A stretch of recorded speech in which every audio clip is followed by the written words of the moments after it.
Good evening प्यारे विद्यार्थियों। शाम 5:30 की लाइव क्लास हिंदी कक्षा 5 में आपका स्वागत। आप अपने अध्यापक हितेंद्र के आर्य के साथ,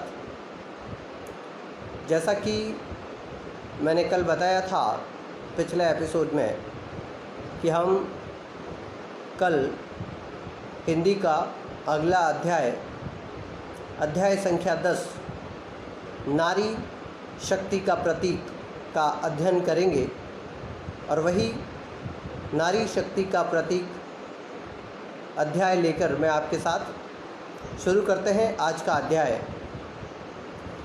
इससे पहले मैं ये बताना चाहूँगा, आज का हमारा अध्याय उस कर्मयोगी नारी से है, कर्मयोगिनी नारी से है, जो विदेश की होकर भी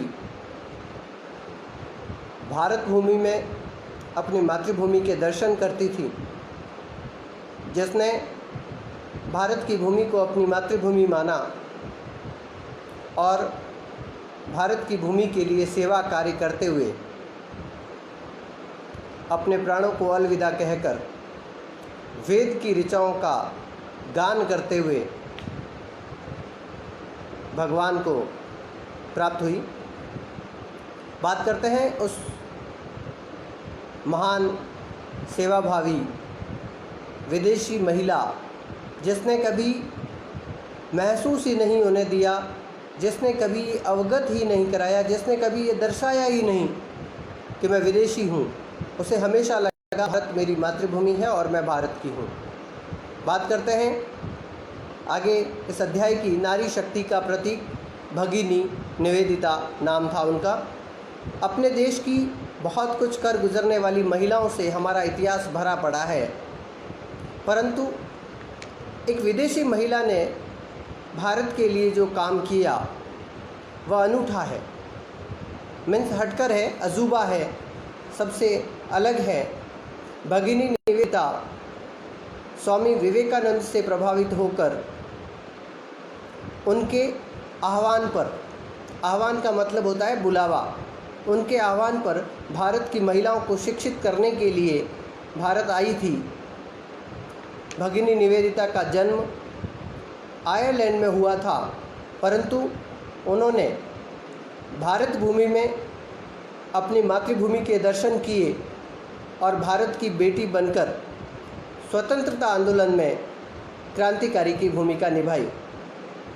उनका पूरा नाम मार्गरेट एलिजाबेथ नोबल था। उनके पिता का नाम सैमुअल रिचमंड नोबल था और उनकी मां का नाम मैरी इसाबेल था। बचपन में ही भगिनी निवेदिता के माता पिता का देहांत हो गया था और इनका लालन पालन इनके नाना हैमिल्टन के द्वारा किया गया था। हैमिल्टन आयरलैंड के स्वतंत्रता आंदोलन के क्रांतिकारी और स्वतंत्रता संग्राम के प्रमुख नेता और सूत्रधारों में से एक थे। मार्गरेट की शिक्षा लंदन के चर्च के एक रेजिडेंशियल स्कूल आवासीय विद्यालय में हुई थी। मार्गरेट को शिक्षण का कार्य, अध्यापक का कार्य, लोगों को शिक्षा देने का कार्य बहुत अच्छा लगता था। इसलिए मार्गरेट 17 वर्ष की उम्र में ही एक विद्यालय में पढ़ाने लगी और वह स्वयं द्वारा विकसित पद्धति से खुद के तरीके से खुद का पढ़ाने का नया तरीका डेवलप करके उसका विकास करके शिक्षा दिया करती थी। और धर्म में रुचि होने के कारण चर्च की गतिविधियों में भी भाग लेती थी तथा अधिकांश समय अध्ययन, मनन और सत्य की खोज में लगाया करती थी। तभी उन दिनों में एक घटना घटी जो उसके जीवन को नया मोड़ देने में सफल हुई। एक सन्यासी का लंदन में आगमन हुआ। आप शायद समझ गए होंगे कि वह सन्यासी जिनका लंदन में आगमन हुआ, जो भारत के थे और जिन्होंने एलिजाबेथ मार्गेट को बदलने का कार्य किया, जिन्होंने भारत का नाम जीरो विषय को लेकर जब उन्हें भाषण के लिए दिया गया, कई घंटों तक जब वे भाषण देते रहे और उन्होंने भारत का नाम शून्य से शिखर तक पहुंचा दिया। समझ गए होंगे आप, स्वामी विवेकानंद। तो नाम था उन सन्यासी का स्वामी विवेकानंद। स्वामी जी शिकागो के धर्म सम्मेलन में ख्याति अर्जित कर कुछ मित्रों के आग्रह पर इंग्लैंड आए थे और मार्गेट की स्वामी जी से प्रथम भेंट का मतलब मिलन यहीं पर हुआ। मार्गेट ने स्वामी जी के प्रवचन सुने, वाद विवाद किया, तर्क वितर्क किया और अपने आप को पूर्ण संतुष्ट कर लेने के बाद ही उन्होंने स्वामी जी को अपना आदर्श चुना और स्वामी जी के आग्रह पर, उनके बुलावे पर भारत आना तय कर लिया, भारत आना स्वीकार कर लिया। भारत आकर वह बहुत प्रसन्न हुई, बहुत खुश हुई और गंगा के किनारे वेलूर मठ की कुटिया में 2 अन्य अमेरिकन महिलाओं के साथ रहने लगी, जो स्वामी जी की शिष्याएं थीं। स्वामी जी ने मार्गेट को अपनी तरफ से नया नाम निवेदिता दिया और आग्रह किया कि वह भगवान और भारत माता के चरणों में अपना जीवन अर्पित कर दे। भगिनी निवेदिता ने विवेकानंद के उपदेशों को जन जन तक पहुंचाने का मतलब, कहने का तात्पर्य हर लोगों तक पहुंचाने का कार्य करने के साथ साथ कलकत्ता में लड़कियों का एक स्कूल भी शुरू किया। वहाँ छोटी छोटी लड़कियों को पढ़ाने के साथ साथ, पढ़ाई लिखाई के साथ साथ मिट्टी का काम और चित्रकारी का काम भी सिखाया। जब कलकत्ता में महामारी फैली तो निवेदिता ने अपनी टोली बनाकर दिन रात भूख और प्यास की चिंता किए बिना रोगियों की चिकित्सा, सेवा, सफाई आदि कार्य करके पीड़ितों की मदद की। उन्होंने अंग्रेज़ी समाचार पत्रों में अपील प्रसारित कर, अपनी न्यूज़ प्रसारित करके, न्यूज़ का यहाँ अपील का मतलब मांग प्रसारित करके मदद मांगी और धन संग्रह भी किया। वह लेखन कला और बोलने में निपुण थी और इस क्षमता का उपयोग कर अपनी बात बड़े बड़े समूहों तक पहुँचाने में सफल रही। निवेदिता ने जब अंग्रेज़ों का भारतीयों के साथ बर्बरतापूर्ण व्यवहार देखा, बर्बरतापूर्ण का मतलब होता है क्रूरता का व्यवहार जब देखा, तो वह पूर्ण ताकत के साथ भारत की स्वतंत्रता की लड़ाई का समर्थन करने लगी। उन्होंने बंगाल विभाजन का भी विरोध किया। उन्होंने जगदीश चंद्र बोस की उपलब्धियां विश्व पटल पर रखी और महर्षि अरविंद के जेल जाने के बाद उनके कर्मयोगी पत्र के लिए संपादकीय लिखने का कार्य भी करने लगी। संपादकीय का मतलब होता है, संपादकीय शब्द 2 शब्दों से मिलकर बना है।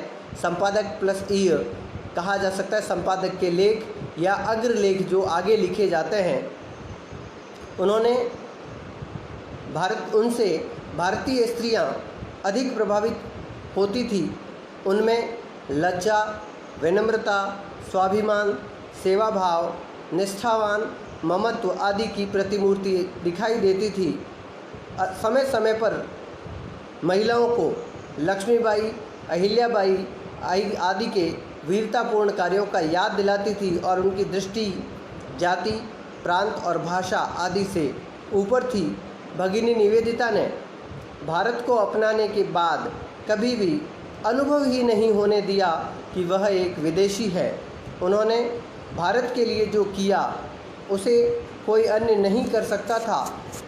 वह भी स्वामी जी की तरह मात्र 44 वर्ष की अल्पायु में ही नीचे उद्धृत वेद की पावन ऋचाओं का सदैव स्मरण करती हुई इस संसार से विदा हो गई और वेद की ऋचाएँ जिनका उन्होंने अध्ययन किया और वेद की ऋचाएँ जिनका वे प्रतिदिन पाठ किया करती थी और वेद की ऋचाओं जिनका स्मरण करते हुए वे इस संसार से विदा हो गई, वे वेद की ऋचाएँ इस प्रकार है।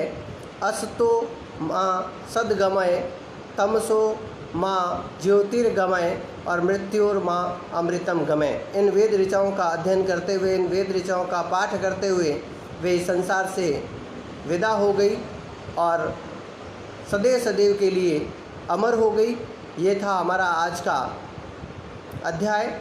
भगिनी निवेदिता, आपने इस अध्याय को सुना। इसके बाद आपने जो सुना उसके बाद आप कुछ प्रश्नों का मनन भी कर सकते हैं कि मार्गरेट का पूरा नाम क्या था, उनके माता पिता का नाम क्या था, उनको नया नाम निवेदिता किसने दिया, भगिनी निवेदिता किस देश से भारत आई थी। ये सब प्रश्नों का अध्ययन करने के बाद मनन करें और फिर आगे बढ़ें। कल फिर 5:30 पर हम लाइव क्लास में आपके सामने फिर हाजिर होंगे और हमारा अध्याय रहेगा नीति के दोहे। इस पाठ को लेकर कल शाम को 5:30 बजे फिर मिलते हैं। धन्यवाद।